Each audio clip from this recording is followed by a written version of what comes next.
ഇന്ന് തന്നെ ഡൗൺലോഡ് ചെയ്യൂ. കാണൂ നിങ്ങളുടെ ഫേവറേറ്റ് ഷോസ്.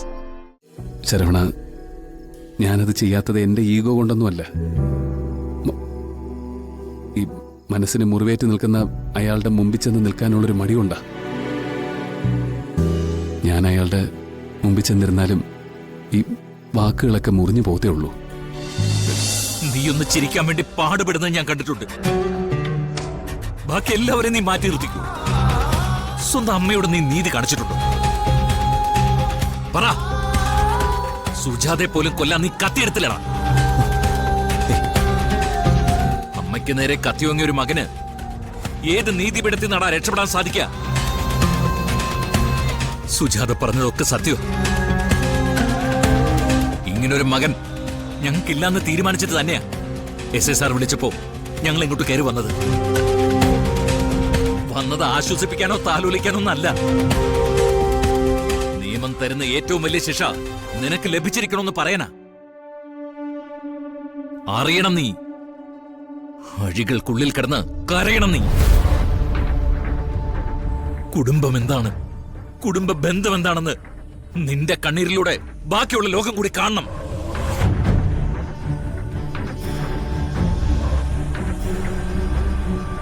സുജാതേ, നമുക്ക് പോവാം.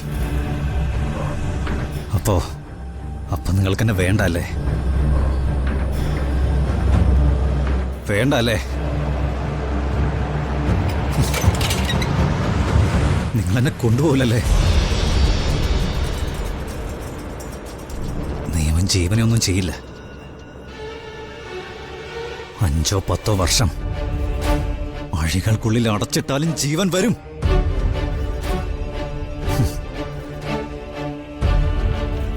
ഇന്നേവരെ ഒരുത്തിയെ കൊല്ലണമെന്ന് ഞാൻ കരുതിയിട്ടുള്ളൂ. ഒരുത്തനെ ഞാൻ വിടില്ല.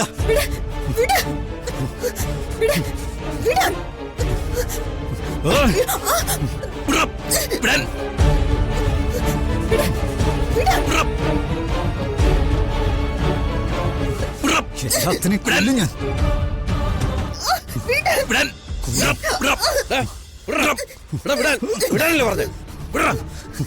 മേഡം അങ്ങോട്ട് മാറി നിൽക്കേ. സാറിത് അങ്ങോട്ട് ഇരിക്കേ.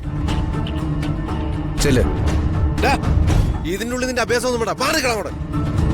സ്റ്റേഷനിലാണോ നിന്റെ അഭ്യാസം? അടങ്ങി കിടക്കണം അവിടെ.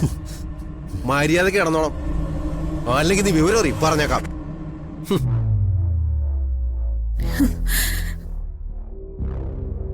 ശിക്ഷിക്കണം സാറ്. ഒരു വിട്ടുവീഴ്ചയും ചെയ്യരുത് അവനോട്. ക്രിമിനൽ, കൂട്ടൻ ക്രിമിനൽ.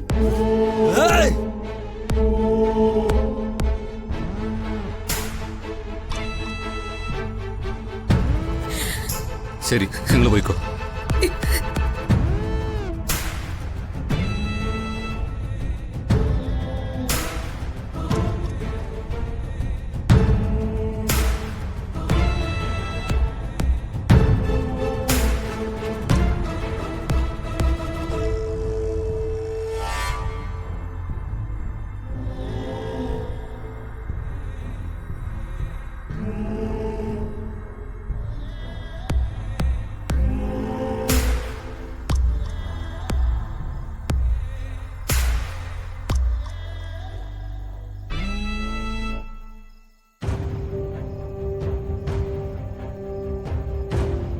ശരവണ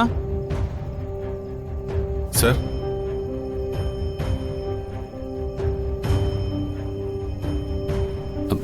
ശരവണ, അവരിതുവരെ തിരിച്ചെത്തിയില്ലേ? ഇല്ല സർ. അവിടെ എന്നാ നടക്കുന്നത് തെരിയല്ല. അവരോട് കാര്യങ്ങളൊക്കെ ചോദിച്ചറിയാനായിരിക്കും, അല്ലാതെ പേടിക്കാനൊന്നുമില്ല. കുറച്ച് കഴിഞ്ഞിട്ടും അവരെ കണ്ടില്ലെങ്കിലേ ഞാനൊന്ന് സ്റ്റേഷൻ വരെ പോയി നോക്കാം. ശരി സർ. സർ, സർ, நீங்க இதுவரைக்கும் நித்யா மேடத்துக்கிட்ட பேசல? ഇല്ല ശരവണ, ഞാനിതുവരെ മുമ്പിലേക്ക് പോയില്ല. அவரு கரையில சார். நல்ல தைரியமா உட்கார்ந்துருக்கு. அதனால உள்ளுக்குள்ள இருக்கிற விஷமம் நமக்கு புரியல சார். എനിക്കറിയാൻ ശരവണ, നിത്യയെപ്പോലൊരു പെൺകുട്ടി നേരിടേണ്ട കാര്യങ്ങളൊന്നുമല്ല ഇത്. അയാളുടെ സ്വഭാവത്തിനനുസരിച്ച് ഈ ലോകത്തിലെ ഏറ്റവും ശാന്തമായൊരു ജീവിതം അയാൾക്ക് അവകാശപ്പെട്ടതാ. പറഞ്ഞിട്ടെന്ത് കാര്യം? சார் நீங்க போய் அவரோடு கொஞ்சம் பேசுங்க சார். நாங்க எல்லாரும் அவரோடு என்ன சொன்னாலும் அதுக்கப்புறம் அவருக்கு ஒரு நிம்மதி கிடைக்கணும்னா நீங்க தான் பேசணும். போய் பேசுங்க சார். ശരവണ, ഞാനത് ചെയ്യാത്തത് എൻ്റെ ഈഗോ കൊണ്ടൊന്നുമല്ല. ഈ മനസ്സിന് മുറിവേറ്റ് നിൽക്കുന്ന അയാളുടെ മുമ്പിൽ ചെന്ന് നിൽക്കാനുള്ളൊരു മടിയുണ്ടാ. ഞാൻ അയാളുടെ മുമ്പിൽ ചെന്നിരുന്നാലും ഈ വാക്കുകളൊക്കെ മുറിഞ്ഞു പോകത്തേ ഉള്ളൂ.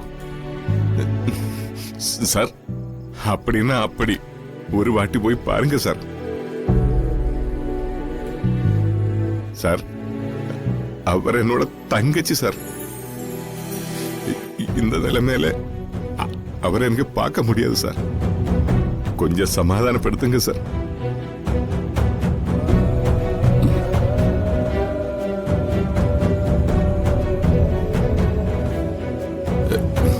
சார், ஜீவன் அந்த மாதிரி எல்லாம் பண்ணிய போது அவரு உங்களை அவாய்ட் பண்ணியாச்சு. அതൊന്നും മനസ്സിൽ വെക്കാതെ മன்னிச்சு பேசுங்க சார்.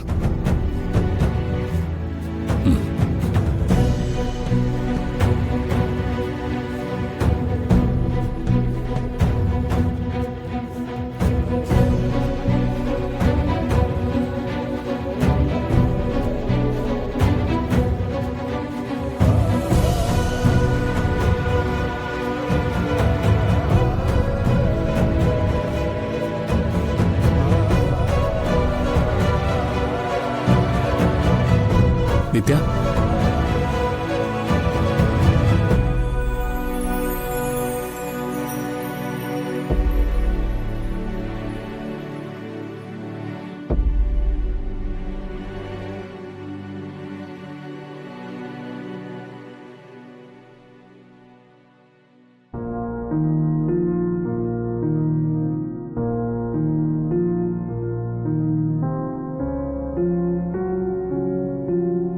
ഞാൻ കരയാണെന്ന് കരുതിയിട്ട് എന്നെ ആശ്വസിപ്പിക്കാൻ വന്നതായിരിക്കും അല്ലേ? കരയുന്നില്ല എന്നെല്ലാരും പറഞ്ഞു. അത് പുറത്തല്ലേ? ഒരു വിഡ്ഢിയുടെ യാത്രയായിരുന്നു എനിക്ക്. ജീവിതം പിടിച്ചു നിർത്തി നല്ല വഴി കാണിച്ചു തന്നിട്ടും അതിന്ന് തെന്നി തെന്നി ആപത്തിലേക്ക് പോയൊരു വിഡ്ഢി.